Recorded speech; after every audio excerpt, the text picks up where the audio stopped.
آیا تاسو په باینانس اپلیکیشن کې په سپاټ، فیوچرز، الفا او کنورټ برخو باندې پوهیدئ؟ سلامونه ملګرو، په دې هیله چې روغ جوړ بیاست.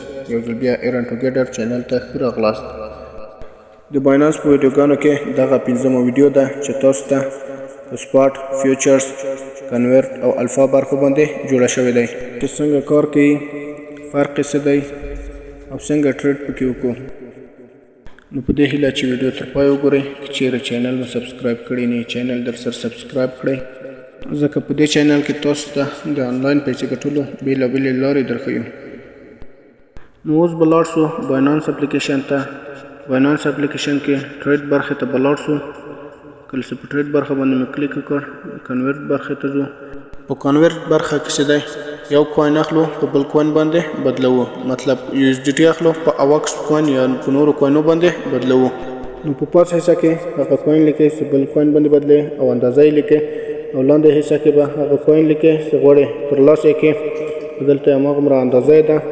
په پروویو باندې کلیک کړئ، بیا که په کنفرم باندې کلیک کړئ. له کنورټ نه وروسته سپاټ برخه ده. سپاټ برخه د اکسچینجونو هغه برخه ده چې دلته خلک کوینونه اخلي او هولډ کوي یې، د یو وخت لپاره یې ساتي، او کله چې قیمتونه یې پورته لاړ شي نو ګټه کوي. چیرته قیمتونه کښته راسي نو بیا تاوان کوي. د دې لپاره به چیرته غواړو چې کوین واخلو، کوین به انتخابوو، په بای بټن باندې کلیک کوو، او که خرڅوو مو په سیل بټن باندې کلیک کوو. دلته مارکیټ به انتخابوو. کله مارکیټ باندې کلیک وکړو نو دلته موږ ته آرډر ټایپس راځي، یعنې کوم ډول ټریډ وکړو. لیمیټ، مارکیټ، سټاپ لیمیټ، سټاپ مارکیټ، ټریډینګ سټاپ، OCO یا TWAP. انشاءالله په دې به هم تاسو ته ویډیو جوړوم.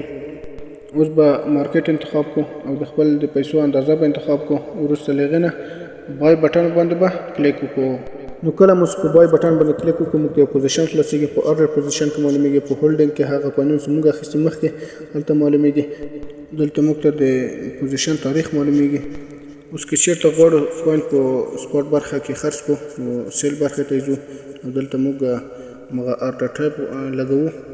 که په لیمیټ کې خرڅ کوو یا همغه وخت په مارکیټ کې خرڅوو نو انتخابوو یې. کله مو چې هغه انتخاب کړو دلته د بټنه کش کاږو. کله مو چې دا کرښه کش کړو یعنې څومره اندازه غواړو خپل کوین خرڅ کړو نو په سیل باندې کلیک کوو.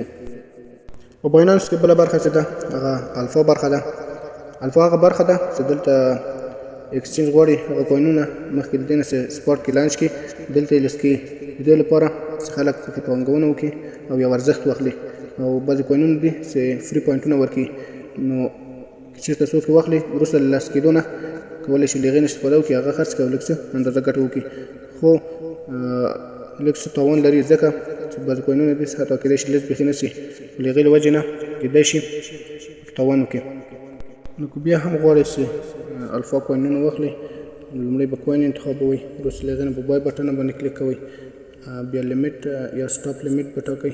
کله مو سټاپ لیمیټ وټاکه خپله اندازه د پیسې به معلوموئ، نو په بای بټن باندې به کلیک کوئ. نو که چېرته بیا مو خرڅوو نو د خرڅولو لپاره به کوین انتخابوئ، سیل برخې ته به راځئ. اوس به زه لیمیټ انتخاب کوم.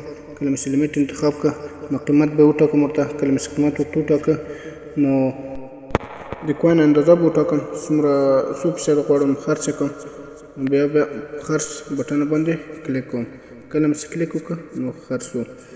وروسته له هغې نه بل فیوچرز برخه ده. په فیوچرز برخه کې چې دی دلته د کوین قیمت اخیستل کېږي د لیوریج په حساب. څومره چې لیوریج لوړي نو هومره ګټه او تاوان لوړي، او که چېرته لیوریج کم ونیسو نو ګټه تاوان هم کم وي. نو په بله ویډیو کې تاسو ته د سپاټ، فیوچرز، الفا او همدارنګه لیمیټ، مارکیټ، سټاپ لیمیټ، سټاپ مارکیټ، OCE، WTS د ټولو باندې عملاً ویډیو ټریډ کوو.